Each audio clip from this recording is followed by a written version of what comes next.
Отже, дорогі ті глядачі, що дивляться на нашу передачу сьогодні, чи нашу таку зустріч віртуальну, вітаємо всіх вас сьогодні ввечері.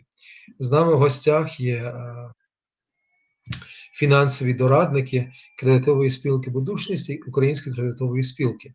І ми спочатку розпочнемо так українською мовою, потім перейдемо на англійську мову. І тоді вас будемо просити, будь ласка, задавайте питання, якщо у вас є, поки є така унікальна можливість запитатися дорадників особисто, коли вони тут є з нами. Я знаю, що минулого разу, коли ми мали таку зустріч, ця зустріч була досить успішною і багато такого резонансу мала. Тому знову ж таки просимо вас запитати запитання. Glory be to Jesus Christ. I would like to welcome today our financial advisors of Ukrainian Credit Union and Buduchnist Credit Union with us, and to all the viewers who are watching our conversation. I will try to keep my talk to the minimum, but wanted to enforce that we have a unique opportunity to ask our financial advisors both in Ukrainian or in English language about the current financial situation in the world, investments, and just generally what is happening in the world of finances. Отже, вітаємо вас ще раз. Михайло, Максим, Михайло, вітаємо вас сьогодні. Дуже приємно вас бачити. І почнемо, значить, нашу розмову сьогоднішню. З того часу, як ви були минулого разу у нас, from the time that you were here last time, what kind of remarks can you make? You know, like, I mean, we can talk a lot, you know, about the last couple of months, but you know, is there any remarks you wanted to make generally about the financial situation past during the COVID-19? Прошу. Михайло, why don't you start? Sure. Я називаюся Михайло Zienchuk. Я голова Wealth Strategies Group of Ukrainian Credit Union and investment advisor with Credential Securities.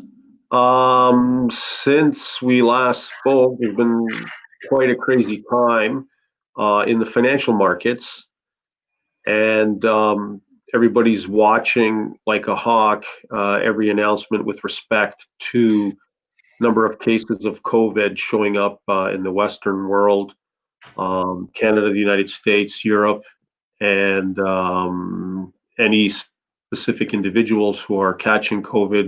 We know that Donald Trump, who had basically poo-pooed the whole situation, actually caught COVID, as did his wife, and so that kind of changed perhaps his stance towards the situation.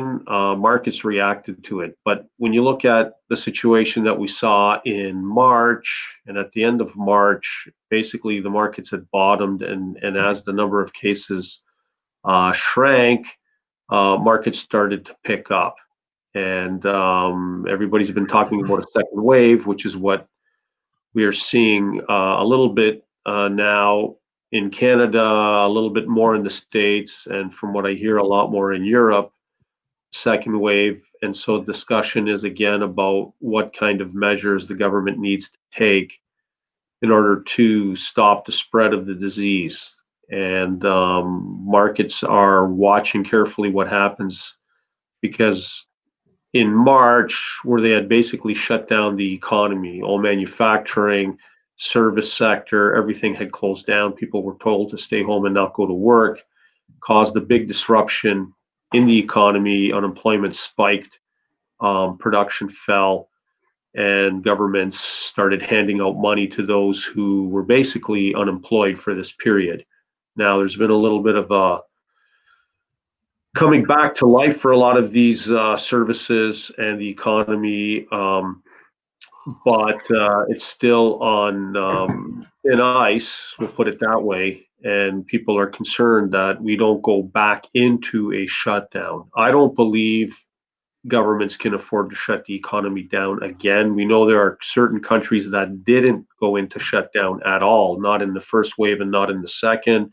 There's Sweden, there's Norway, there's Finland, there's Slovakia, had very minimal cases, very minimal disruption to their economies, and they seem to be faring better. So I think a lot of countries are looking at those models and seeing if they can replicate them here.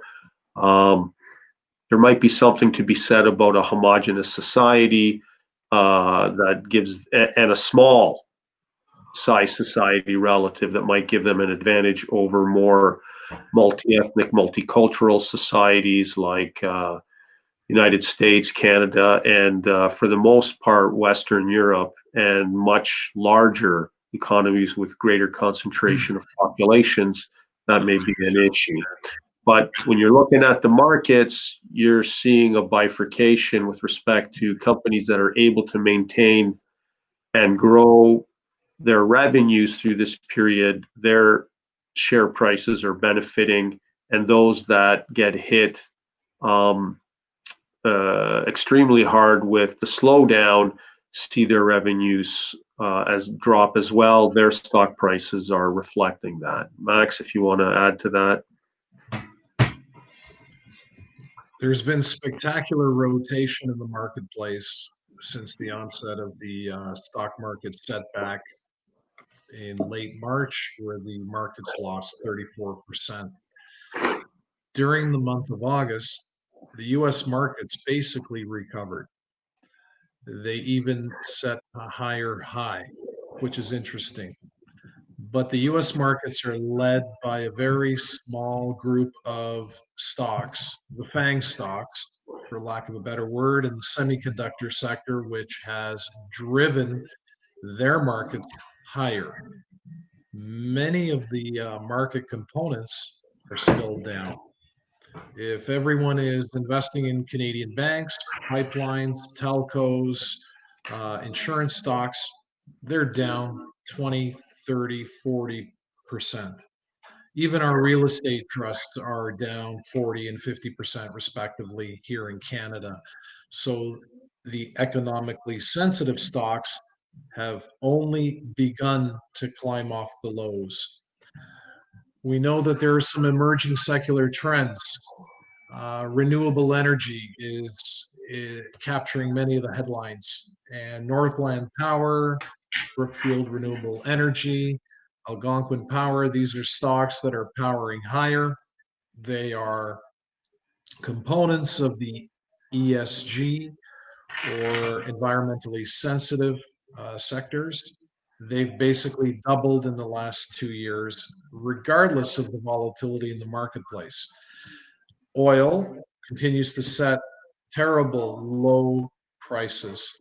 It seems that Western Canada has been forgotten. It seems that hydrocarbons pose such a tremendous threat to the environment that nobody is investing in them, even though the companies are trading at a substantial discount. The Warren Buffett in me looks at stocks that have been unloved, but even Warren Buffett thinks twice having had put on a position in Suncor. I know that central banks around the world are trying to kickstart the economy. So central banks are artificially dropping interest rates. So where you can get a 5-year mortgage from most competitive banks, I think I saw 1.69% for a 5-year close